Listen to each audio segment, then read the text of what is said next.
Views and opinions expressed in this episode of the Psychic Chat Show are those of the guests and do not necessarily reflect the official policy or position of Gareth Lewis and the Psychic Chat Show podcast. Any content provided by our guests are of their opinion and not intended to malign any religion, ethnic group, club, organisation, company, individual, or anyone or anything. Welcome to the Psychic Chat Show with me, Gareth Lewis. This week on the show, I have Tim Abbott, Dsnu. Tim is an experienced medium and has worked all over the world, not only demonstrating mediumship, but also teaching. In this episode, he talks about the different states of consciousness, also about working as a medium and what the difference is between the psychic and the mediumship. I'm so excited to have Tim on the show to share his wealth of knowledge with you all. So please welcome to today's show, Tim Abbott. So welcome, Tim, and thank you for joining us today on the Psychic Chat Show. It's absolutely amazing to have you on our show. How are you today? Lovely. Gareth, thank you very much for inviting me on. Looking forward to it. No, it's absolutely amazing. You know, I'm so looking forward to having someone on the show like yourself with over 40 years experience of not only being a medium, but also teaching mediumship all over the world, not just in the UK. So it just kind of brings me on to that first question, really, Tim, are mediums, are they naturally born? Are we naturally born as a medium, or can we be taught to be a medium? That's a wonderful question. Thank you very much. Can you force a flower from the seed to grow, or can you nurture it? You know. So in my opinion, coming back to your question there, which is a lovely question, I think that you know, because some people will say it's a gift. And I think that seed of ability, that potential is there within every human being. And the reason I say that, for those who have an understanding of the mechanics and the science of mediumship, every human being is a sentient being. Therefore, we are all sensitive on one level or another. If we can nurture and feed like you would the seed in the ground to grow organically and naturally to be a beautiful plant, if we can nurture and feed our sensitivity and our awareness to become this beautiful ability, be it either on a psychic level or a mediumistical level, I think very much so. For me, I have it's one thing to have that potential, but we've got to learn and develop that potential into an ability. So for me when I hear people say, I was born a natural medium, so forgive me, but so you came out of the womb giving a message to the nurse or to the doctor who delivered you? Well, what are you saying? You know, it's not a reality. We have to be in the company of the spirit. We have to go to our classes, our circles, our seminars to home and develop this ability, how we can mentally interact with our sensitivity without distorting it, how we can interact with the spirit world without distorting it, to develop this beautiful craft that we know as both mediumship and psychic awareness. Yeah, so really, it's just like anything. It's just like an artist, or you know, absolutely.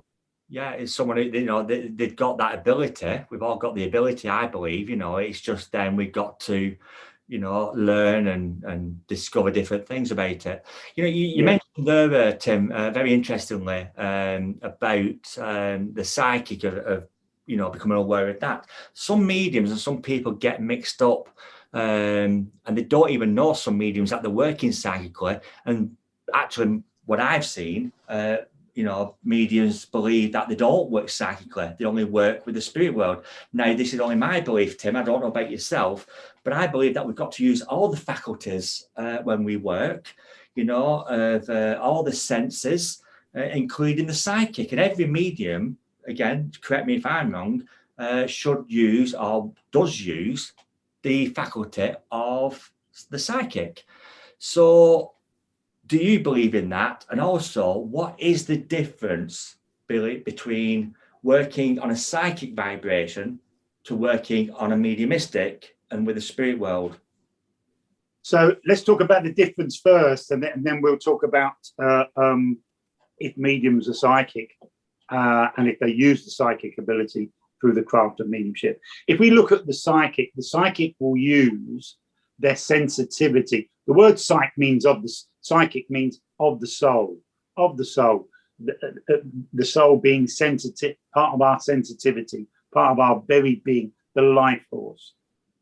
So the psychic will use their awareness, their sensitivity, and as you rightly say, those spiritual senses that we know as the psychic faculties, for example, clairvoyance, clairaudience, clairsentience, to be aware of, if you like, spiritual energy that's emanating from the physical life force. So the auric field of somebody who's living, maybe from a building, maybe an object like a ring, psychometry, where they're reading the very energy, the very makeup of the spiritual energy that is the very makeup of the object or the human being.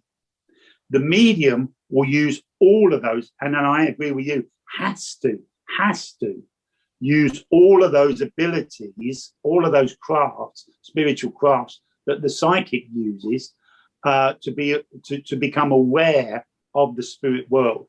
However, the difference between the psychic and the medium, and I think they are both beautiful crafts, by the way, the difference is the medium has the ability to take his or her awareness to that vibration, that state of existence that we understand as the spirit world, and have an awareness of individuals and the information that the individuals are relaying, and of course then relay it to their client, thus proving the continuity of life beyond reasonable doubt. Something the psychic stops short of, but they both use the same abilities there. Can a medium be a medium without using their psychic faculties? Not a chance. Not a chance. You know, to be aware of the spirit world, that's your sensitivity. That's an aspect of psychic ability. To be aware, you know, people get confused when we talk of the spiritual senses, clairvoyance, clairaudience, clairsentience, clairgustience, clairolfactions, claircognoscience. Ooh, that was good. Those 6 spiritual senses that emanate from our sensitivity, they don't come from the spirit world. They come from us. They are psychic faculties. And without them, or without using them, how in the same way that a carpenter uses his tools, the medium will use the psychic faculties. Without using them, we can't perceive the spirit world. We cannot perceive the spirit world unless we use the psychic faculties. It's impossible, scientifically impossible. So most definitely, they are both beautiful crafts. Oh yes, only one can prove the continuity of life.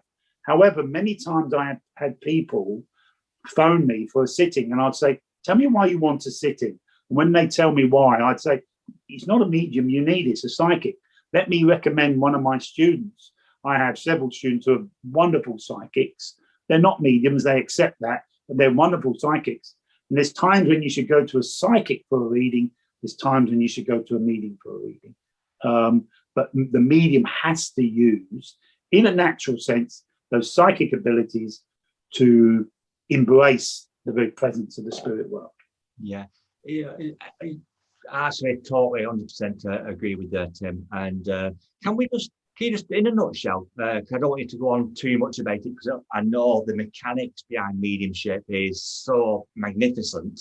But just for the people watching this and listening to this, can you just very quickly run through, and I mean just quickly just run through, because they might turn around and say, what do you mean by cognitive or clairaudience? Can you just quickly because there's one of them, I can't remember which one it was now, there was one I've never heard before, so I'm having my own little private class here. So different schools of mediumship, there are 6 senses, spiritual senses, a bit like our physical senses, sight, smell, taste, hearing. There are 6 senses that we use within the practice of mediumship or psychic awareness. I say that because they are psychic. So if I go through them, forgive me, if I go through them, and then it's easier for people to understand. They are French words, and the reason they are French phrases is because, and I recommend any students of mediumship Google and have a look and study a gentleman called the Marquis of Pisiga.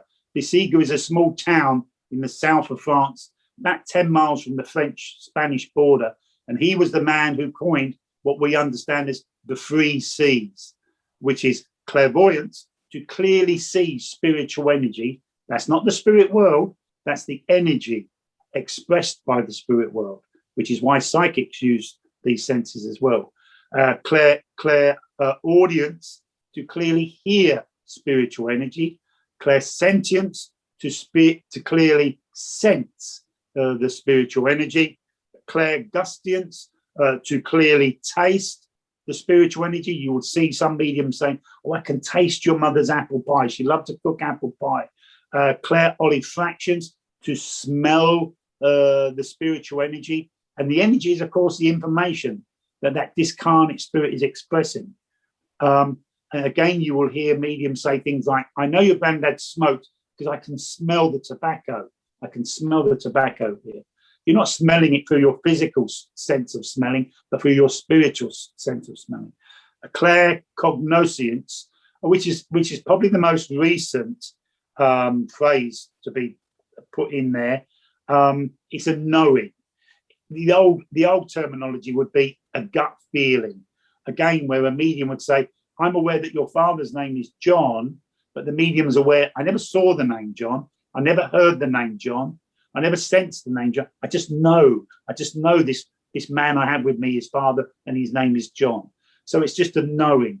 Now, these are phrases that the SNU have put together, the Spiritualist National Union. I actually agree with them on this, because there are hundreds of phrases for 6 senses, and everybody's getting a bit confused. So if we all use the same phrases, terminology for the 6 senses, we're all singing from the same hymn sheet, if you like. And that's the 6 phrases that I've just offered up to you there. Absolutely, yeah. So, yeah, I mean, like I said, I've been doing this 26 years or so, for quite more than half my life. And you're still learning, Tim. I didn't know the one where the taste, I didn't know that word, so even you, 40 years down the line, I'm sure you're still learning and discovering and rediscovering things, I think the beauty of mediumship and the science, we're talking about spiritual science here, the beauty of mediumship and psychic awareness and that journey of what we call development, there is no pinnacle to it. There is no point where you say, well, I know all there is to know. I love it. I love this walk of life, because every time you're in the company of the spirit is an opportunity as a developing medium, no matter how long you've been doing it, for you to learn new aspects of communication, new aspects of your own mediumship, of your own awareness. Absolutely, yeah. I know you kind of like briefly touched on a little bit about mediumship and the difference between the psychic energy and the mediumistic, and working in those 2 different ways. People do say, is it the phrase what people use, every medium's psychic, but every psychic's a medium. And that's why when people come for readings, they're not knowing half the time why they're coming or who they're coming to, shall we say, because they associate both as the same, when really completely different. And as long as the sitter and the person with the reading, I believe, whether they go to a psychic or whether they go to a medium, as long as they're getting what they need, because people sometimes, I don't know about you, Tim, but some people kind of like discredit the psychic within the mediumistic world, within the mediums and the churches, and they kind of like, oh, psychics are lesser, but I think I'm happy to say, Gareth, I think that approach, that attitude is becoming less. But certainly when I was developing as a young man, the word psychic was a dirty word. As you say, it was something less than. It was the poor cousin. It was, or don't drop to the psychic. As if you drop to some lesser place. But you know, if I have a wonderful marriage, a very good marriage, a relationship with my wife. But if I had a problem in my marriage, I'm not going to come to you as a medium and ask you to tell me about my granddad, and I go away knowing, oh, my granddad's fine in the spirit world. That hasn't helped my marriage at all. But if you work on a psychic level, move your awareness into my energy, my auric field, where all that I am is within that auric field, and obviously what would be at the forefront of that energy in that moment would be problems with my marriage, because it's on my mind, stressing me out, making me emotional, whatever the situation may be. You will probably, on a psychic level, have an awareness of that, but bring it up and discuss it as part of the sitting, which would be more healthy for my marriage than knowing my granddad's fine in the spirit world. Yeah, and that's where I explain as well, Tim, when I'm teaching and explaining things, is sometimes when you come to a medium, you know, sometimes the sitter also, they want to have both, the best of both worlds. So they want to know that mum's okay and mum's there, but also sometimes I find, I don't know about you, but I find that my sitters sometimes, they're happy and they're glad that mum's around when we then drop onto that psychic and we start to, because I would explain it as, and mum just wants to make you aware that she's aware of the troubles you're having in your relationship. I've now dropped away from the mediumship side and dropped into the psychic, and then come back and said, I just know mum's there with you because she's made me aware to work with you. And that's where, I don't know if you agree with that, you know. Absolutely. I know before you told me off twice before we started this. So I'm kind of asking these questions and I'm thinking, I hope I'm 26 years down the line. I hope You are right. The only thing I agree with you on is dropping to the psychic. Right, okay.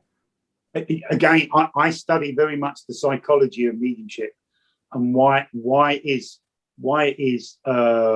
some mediums achieve more than although some mediums development is a lot more smoother than others. Again, dropping to the psychic, that phrase or that way of thinking suggests it's something less than.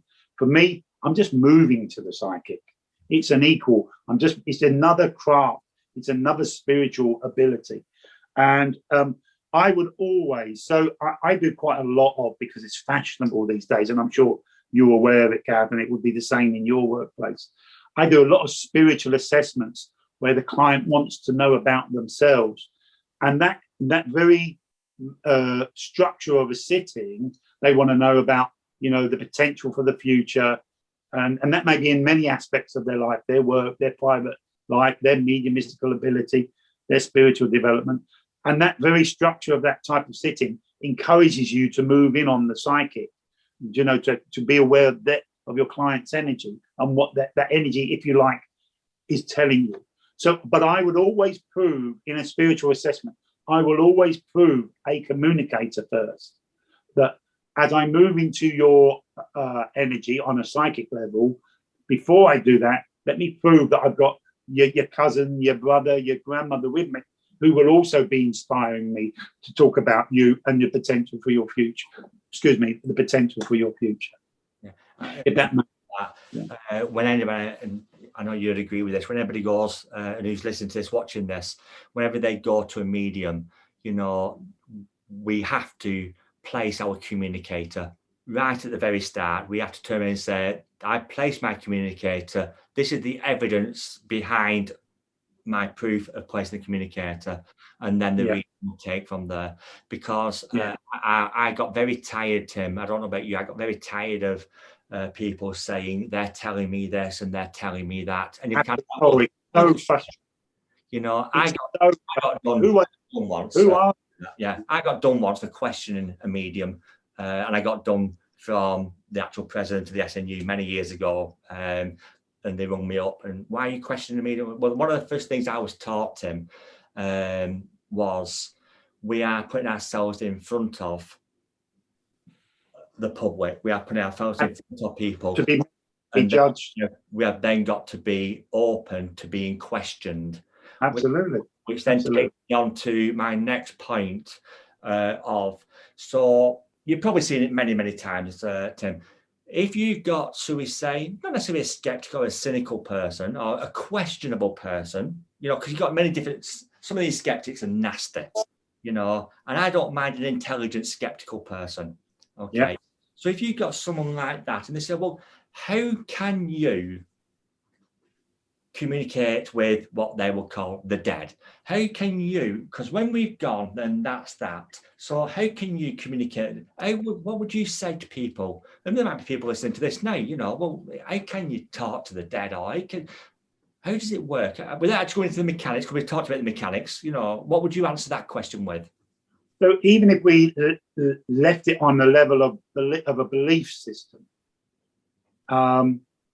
every belief, or I beg your pardon, every religious belief believes that something of us goes beyond this state of existence to a heavenly, a paradise, a spirit world state of existence.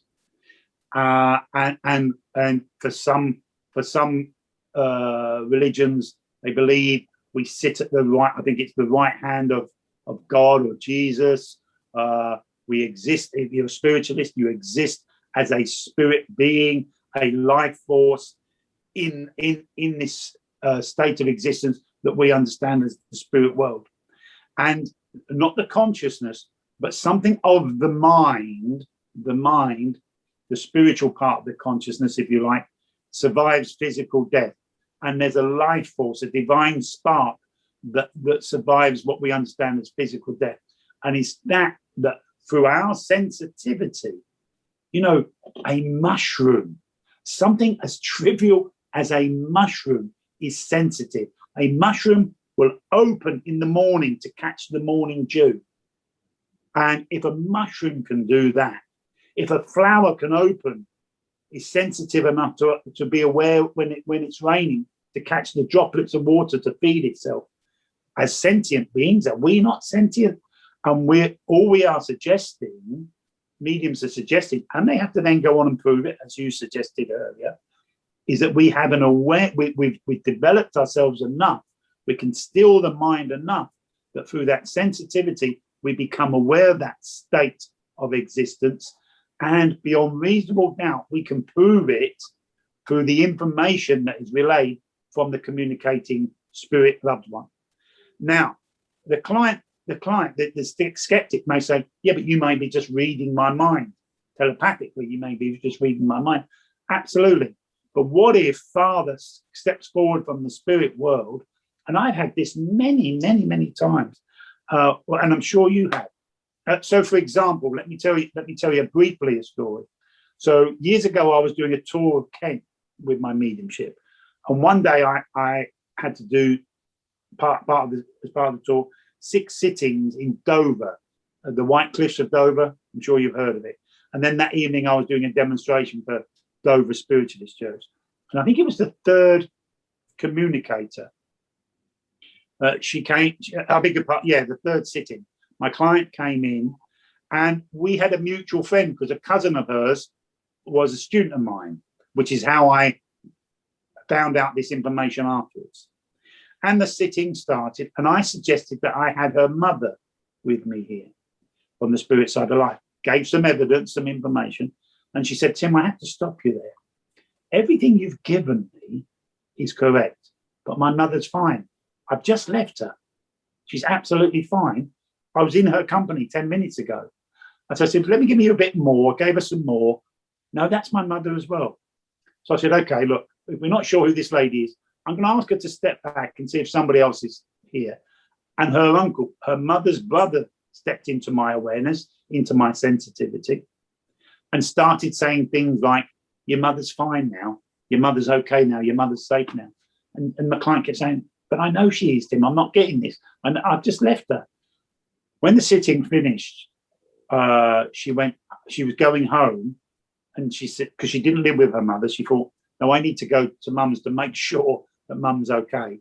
Sadly, when she arrived at her mother's house, her mother was dead in the chair where she'd left her.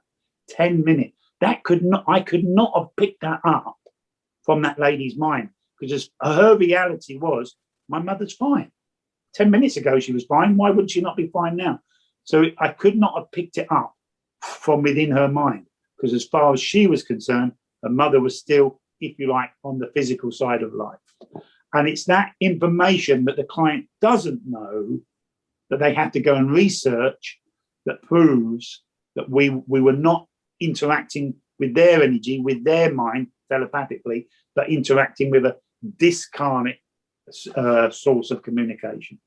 Yeah, I mean, I've heard that story once or twice before, where mediums have been able to do that, and you know, or they have done that. Sorry, but that is such also a responsibility for you, Absolutely, and also the trust that you have to know that this is mum.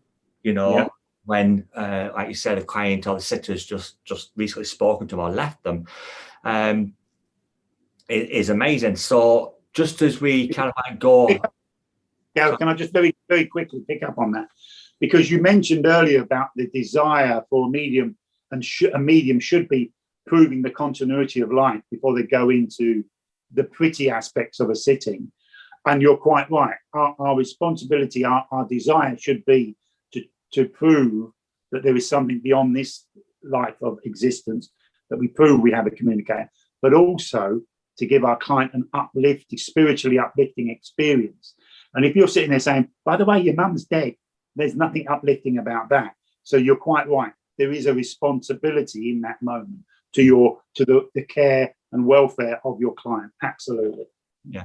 And I always say during my readings as well, you know, if you can go away understanding 80%, a lot of the time, that other 20% that you don't know, that is your validation to be Absolutely. able to get yourself.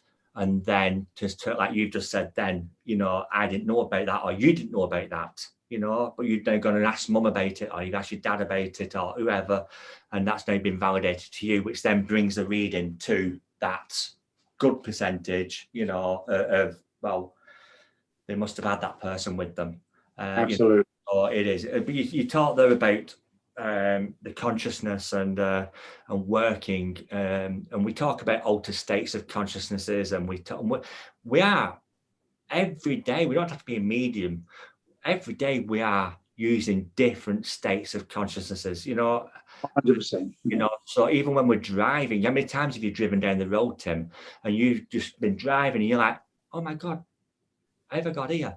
Did I go through a light? You know it's a green light, you know. So, you know, I'm sure you've had that experience as well. And is it this kind of similar kind of thing when we work as a medium, of we've just shifted our energy? We're still aware of what's going on, but we've just shifted our being. I think back in the day, it's a very good question. Back in the day, mediums just did mediumship. And I don't think it's enough in these today's marketplace of mediumship. We have to have an understanding of the mechanics and the science of mediumship to be able to present it to the public. And there are areas of, for example, general medical science, neuroscience,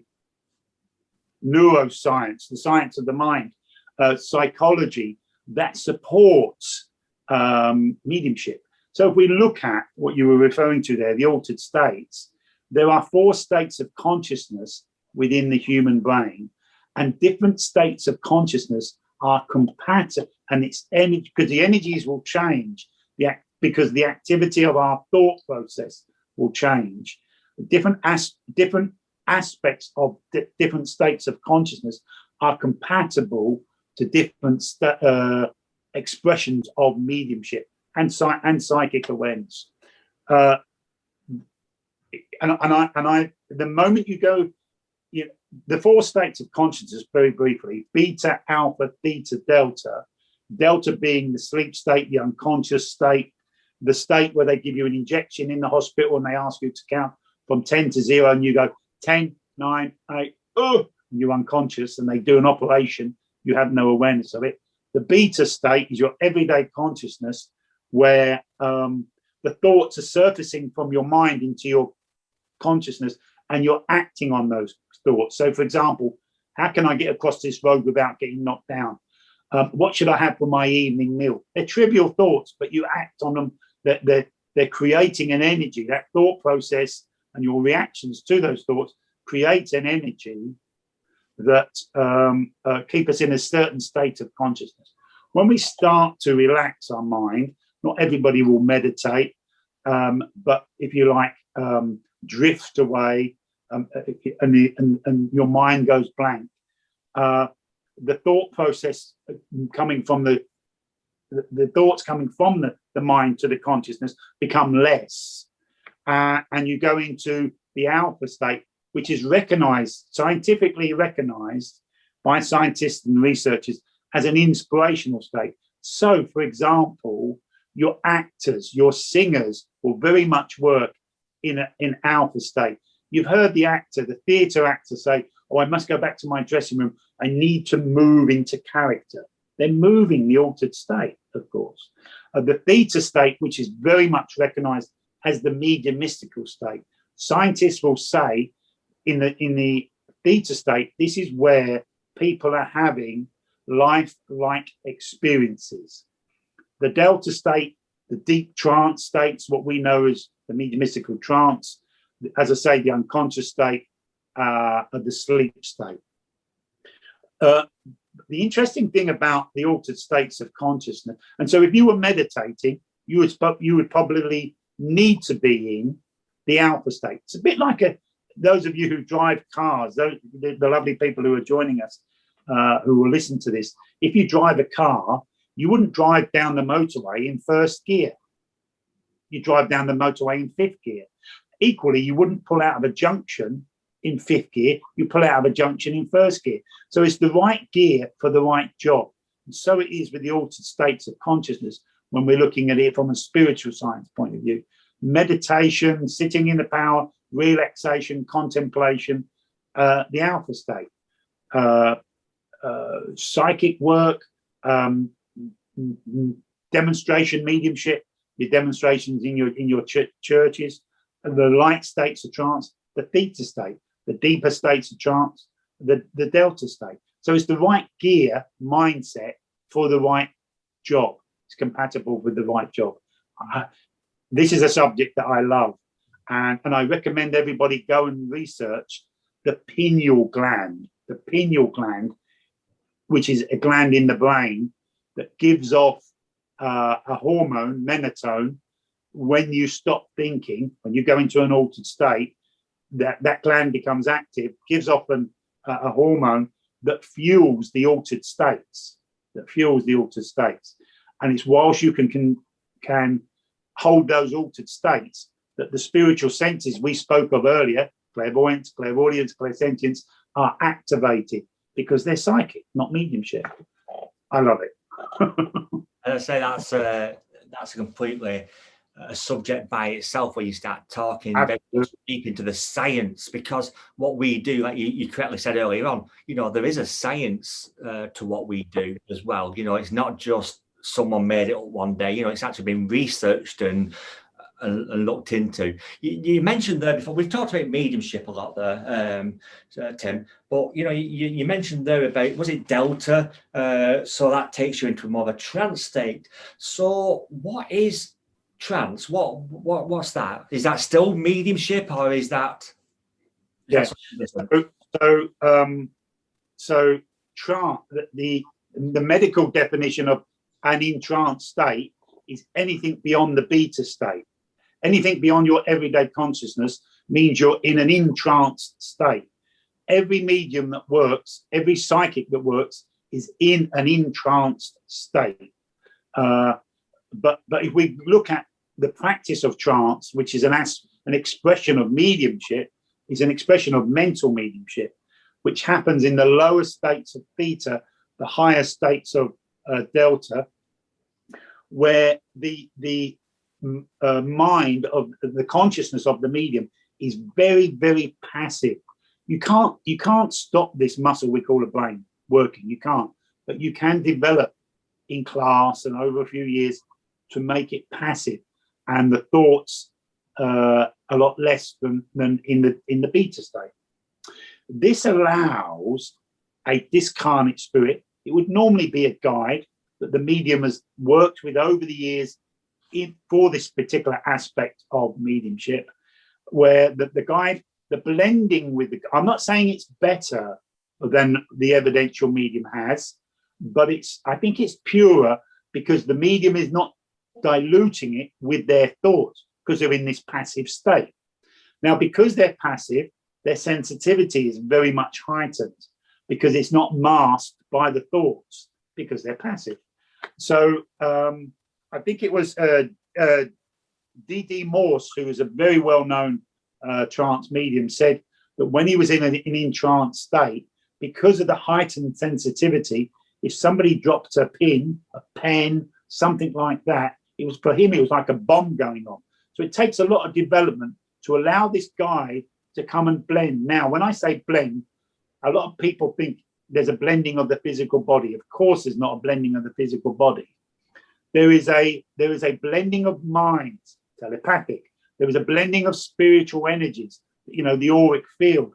This carnate spirit has an auric field, and there's a blending that allows, for want of a better word, allows, with permission of the medium, the trance medium, the guide to take control of the mind of the medium, of the emotions, the sensitivity, the physical body. You will see sometimes trance mediums doing hand gestures, and it's where the guide is trying to highlight something, or even better, walking around, physically walking around under the control of the guide.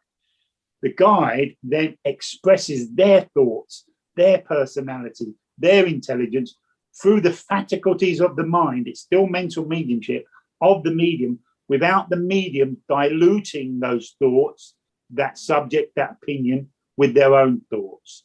I hope that makes sense.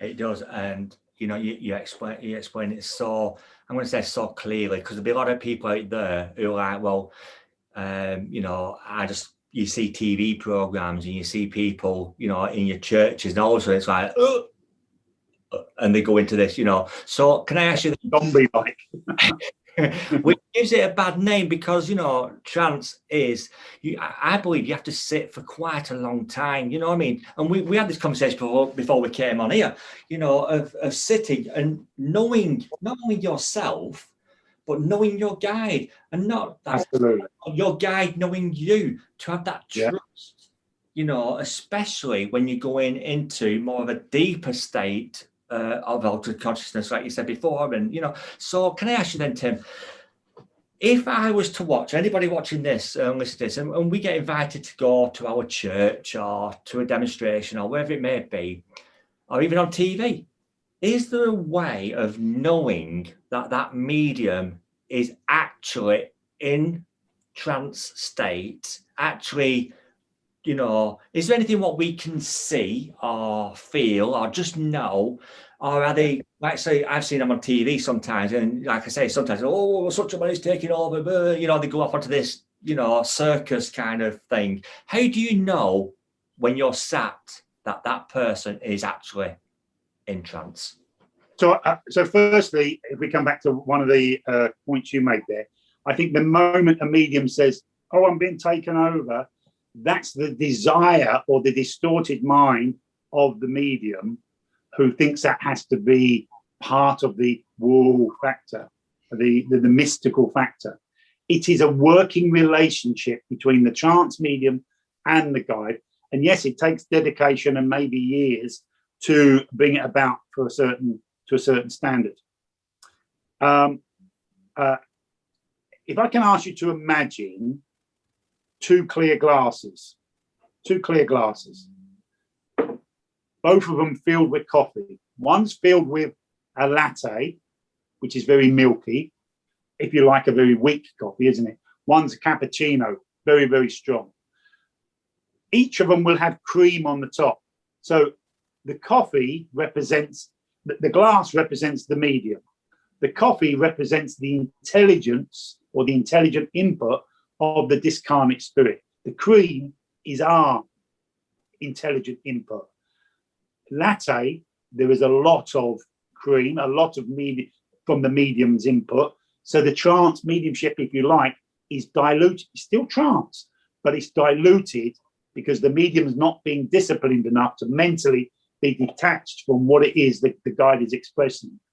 Cappuccino, pure coffee, and very little cream, because as I said earlier, we can't stop this muscle. We can't stop thoughts falling into our consciousness. But it's a lot more, if you like, pure coffee, a lot more pure trance. And the medium is being disciplined enough not to get involved. So what are the things we need to look for? The spirit world, first of all, the spirit world is a world of intelligence. I come back to your statement, Gareth. The desire of any medium should be to prove the continuity of life. And that is partly done through an expression of the intelligence of that discarnate spirit. In this place, probably a guide. The spirit guide's not going to come and talk about the brotherhood of man just for the sake of talking about the brotherhood of man. They're going to talk about subjects that are relevant to the client, that are meaningful for the client. The client needs to walk away feeling uplifted, feeling that they've got some kind of direction, some kind of hope from sitting and talking to this unseen person through this physical person's mediumship. So it's just not going to be some random discussion that is not relevant to the client. The guide is intelligent enough to talk about subjects that are meaningful to the client and will have an impact on the client's life in a positive way as they move forward after that sitting. So has it touched you? Is it meaningful to you? Have you gone away thinking, I now feel uplifted. I now feel like I've got some kind of direction and hope for the future from talking to this dead man or woman, as the case may be. Yeah, and again, as everybody listening to this and watching this, not only do you really know what you're talking about, Tim, but you have such a way of putting it across, which things I've never heard before, and makes so much sense, just using the analogy of the coffee and, the difference there. And also as a medium, I sit sometimes, and I've been invited to a lot of things, as you have as well, Tim, over the years as a guest, and you sit and you watch these things, and when you see it being done good, then you know the difference. So that takes you on to that coffee scenario, what you said, where more the mind's coming in. They're not probably as experienced, they're not, as what the other person is, but like you said, they're still in that state of trance. One thing I just wanted to say there was, then we can go on about trance. There's so many different layers of it. You've got transfiguration, you've got overshadowing, we can go on and on and on, so many, and I know it's forgive me for interrupting. Can I say this about transfiguration that people miss all the time? I watched an interview the other day. I'm not going to say if it was a man or woman or anything. I wouldn't say that, but and the person said, I have a student who wants materialization, and they're not getting materialization, they're getting transfiguration. Can we not understand that transfiguration is materialization? It is materialization in front of the face and the busk of the medium. It is a form of materialization. And I think people miss that. It is physical phenomena. I used to sit for transfiguration, and I love the science of transfiguration. To be able to sit in the company of a medium and see one of your loved ones through your physical eyes, it is a form of materialization.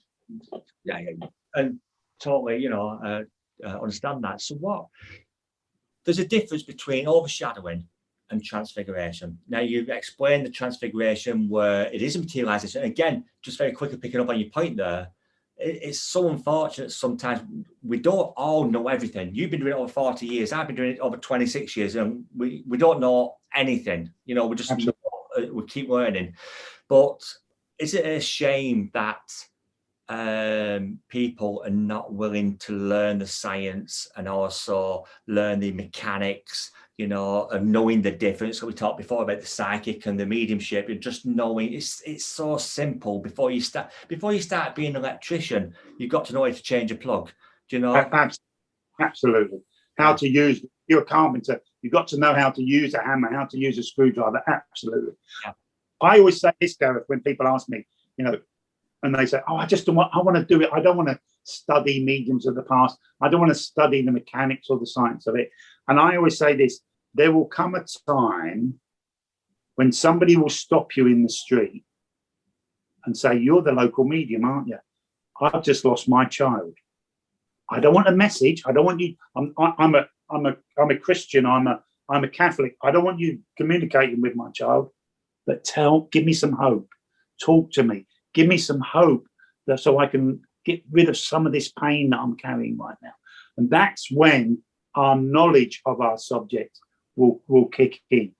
And so I always say to people, knowing your subject, not just having an ability, knowing the subject, the science, the mechanics, the philosophy, the history, the potential for the future of this wonderful expanse, what we call mediumship, knowing it, will it give you a better link to the spirit world? No, it won't. That's your ability. Will it make you a better medium? Yes, it will, because of the knowledge that you express. Somebody said to me once, spiritualism, that's the religion behind mediumship, is like a 3-course meal. Mediumship is just the side salad.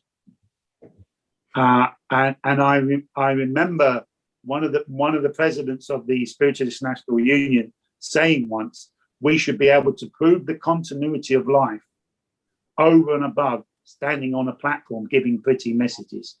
And it's right. It's right. Mediumship is more than just standing on a platform doing a demonstration. It's sitting down, talking to somebody, giving them hope, trying to relieve them of some of that pain. And that doesn't necessarily mean, oh, I've got your grandmother here. It's a shame. It's such a shame, I think, Tim, that, you know, people aren't willing just to sit. Not only just sit, but sit for each other. You know, absolutely. Yeah.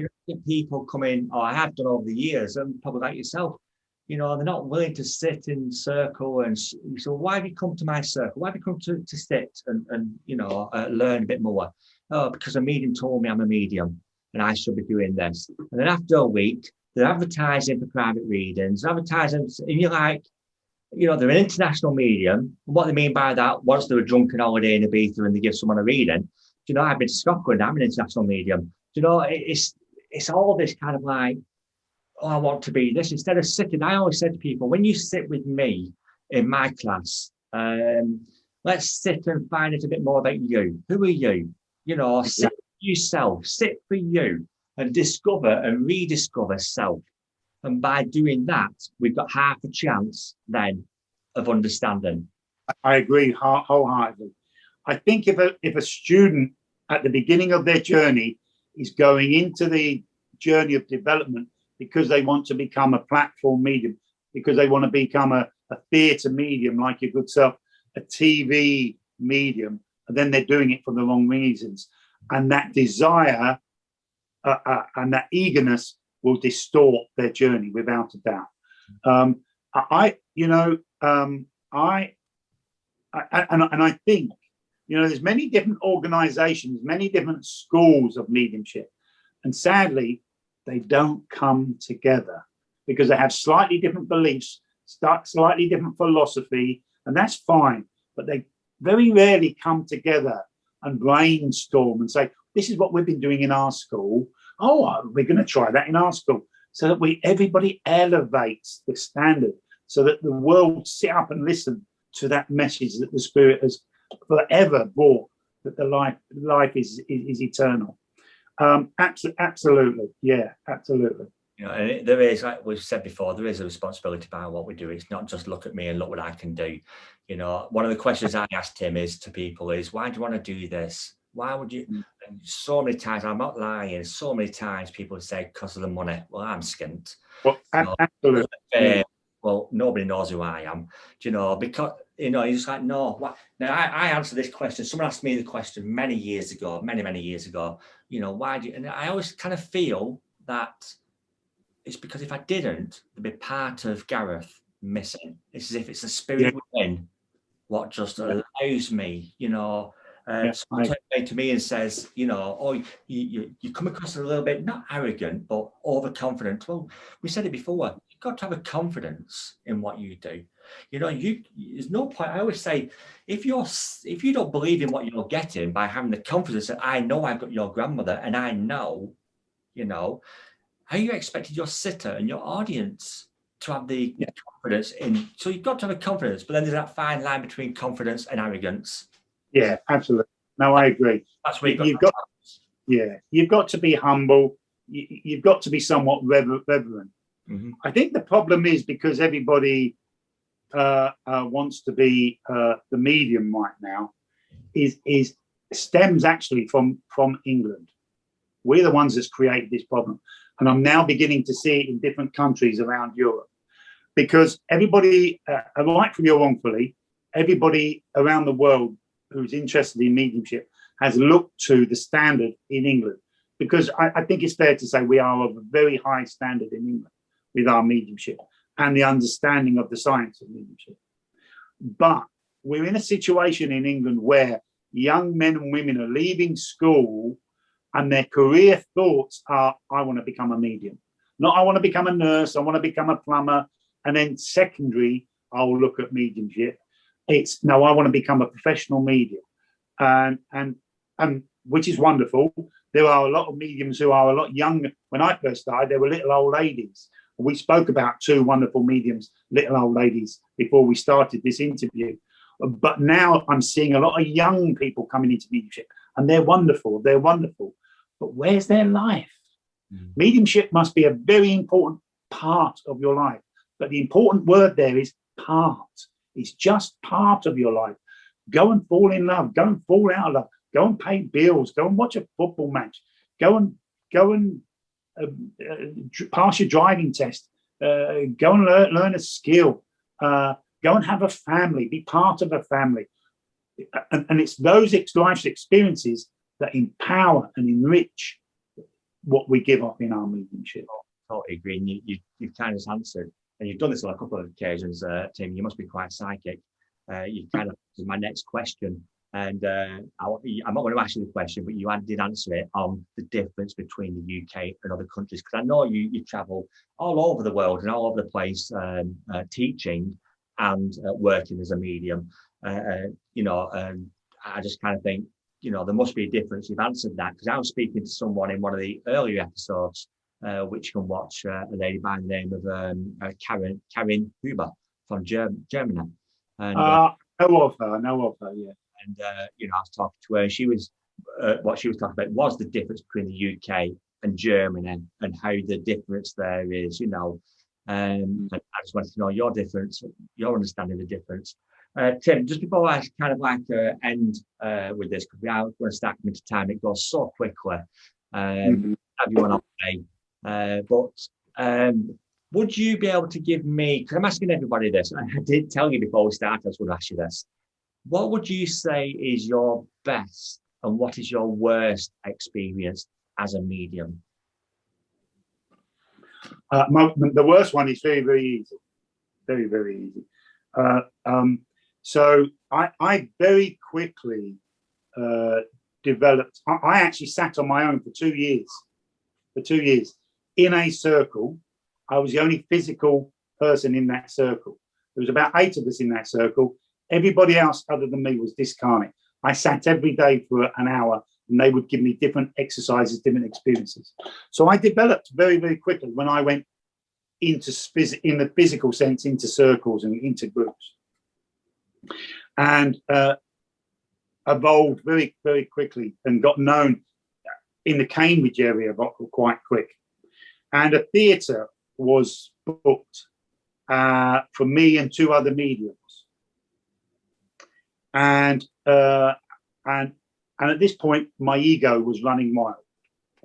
I agree with you that you know, the ego is a healthy thing as long as you have a healthy relationship with it. When it gets out of control, so I never ever once asked the spirit world to work with me for help. All I was doing was, this is my first theatre in Cambridge. Watch me knock them dead. Watch me be brilliant. And I said to these 2 other mediums, lovely, lovely mediums are, two ladies. One of them sadly is in the spirit world now. And I said, I don't know in what order you two are going, but I'm going first. And you've got to follow me. Let's see you do that. And I stood up. I don't know how many was there. It wasn't a lot in there, but it was a lot for me at that stage of my development. It would have been the biggest congregation audience I'd worked at, maybe 150 people. And I got nothing at all. And I thought, what's going on here? I'm normally the best. What's going on here? Nothing. And I stood up and I said, ladies and gentlemen, can anybody take pure darkness? Because that's all I've got. I'm going to and of course there was no response. I'm going to hand over to these two ladies.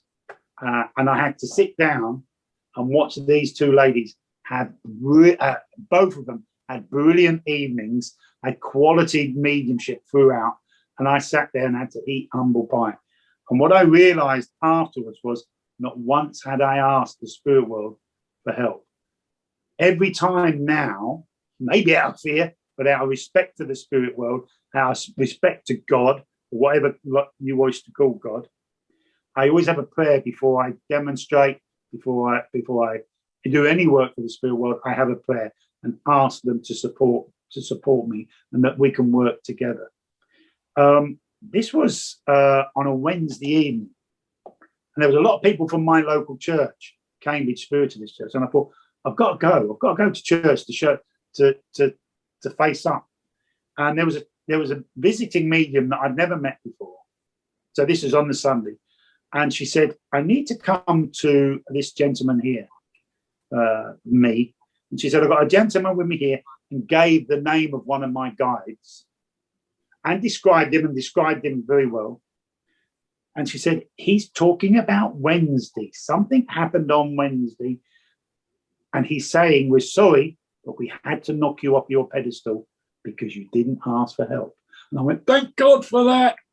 I'm not useless. That was probably one of the hardest lessons I had to learn. Let me tell you, and this is going to sound strange for some of your people, because it involves the worst experience that I've ever had in my life. I have a 21-year-old daughter who died suddenly of an epileptic fit. We had a beautiful relationship, father-daughter relationship, and she left this physical very, very suddenly. And it destroyed me. It destroyed me. And it still hurts today. And I can feel my emotions as I talk to you. But the thing that got me through,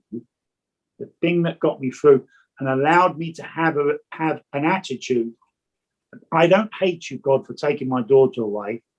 I thank you for allowing me to have her company for 21 years.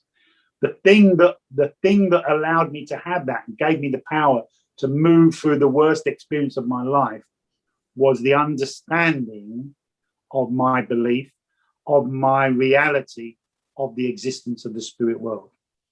And so probably I've had, I could sit here and spout wonderful bits of evidence, as all mediums can, but it's how it affects you in your life, I think, that is the measure of the medium that you are. Yeah, and I think sometimes, again, something off that's such a dreadful situation in your life of losing your child is then being able to realise and appreciate what you've got, and also the understanding of what you've got as well. And where she is. Yeah, and the understanding that she's okay, and and yeah, absolutely. Yeah. And that again, that is a beautiful thing to have. And I think sometimes, Tim, if we can only give just that little bit to our sitter, just that little bit of understanding, of hope, and of knowledge, then it doesn't matter about Uncle Sam used to drive a lorry. Exactly. It's just that little bit of evidential mediumship. We both like to work evidential mediumship. But sometimes, and I don't say it a lot, Tim, but I know that when I do say it part of a message, Mum loves you. I don't say it all the time. I say, but every now and again, when I say it, it just comes out. I know that it's either meant to be or that's just what they want to hear. And it can be so generic to turn around and say, Mum loves you. But it's just that knowing, you know. You know, there's a difference, Gareth. And like you, I agree. We want the factual evidence. But I always say, if a medium comes to me and say, by the way, Tim, I have your daughter, by all means, tell me her name. It's quality evidence. But you know what? I know her name. That's going to touch my consciousness. By all means, tell me how she died. But I know how she died. That's going to touch my consciousness. Give me her presence. Give me that love that you speak of, but to the point where I can feel her love, feel her presence. That will touch my soul. Yeah. And I will never forget that sitting, because you've given me the company of my daughter just for a moment. Yeah. That gives me that hope that all mediums should be giving. And that's beautiful to be able to, I thought, yeah, when your sitter can feel the emotion behind the reading, like you say, everything else is just evidence. You know, it's spiritual. Your client feeling the presence of the love of their mother, as you suggested, that's spiritual evidence as opposed to factual evidence, and it's equally as valuable, if not more so. Yeah, and you know, I actually think that's an absolutely wonderful way to end this this chat today, Tim. But just before we do, and you know, it goes so quickly, I can talk to you all day.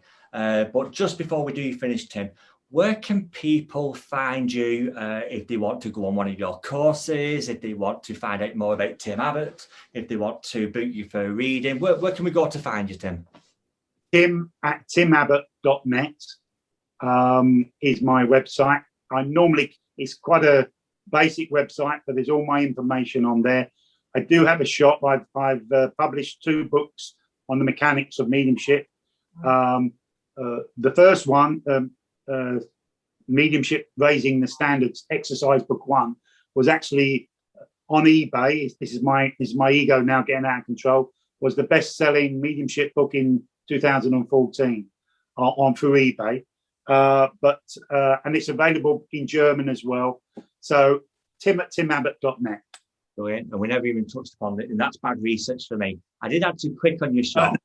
But no, it's not a podcast at the time. Otherwise, I would have mentioned it. But yeah, to find out more about Tim, and you're also on Facebook as well, Tim, aren't you? So people can probably just put your message there, and I'm sure you'll get back to him. Tim does demonstrations, like you say, and teaches across Europe and different places, as well as in the UK. So head over to his website, drop him a line, even if it's just for a reading, drop him a line, and she'll get back in touch with Tim.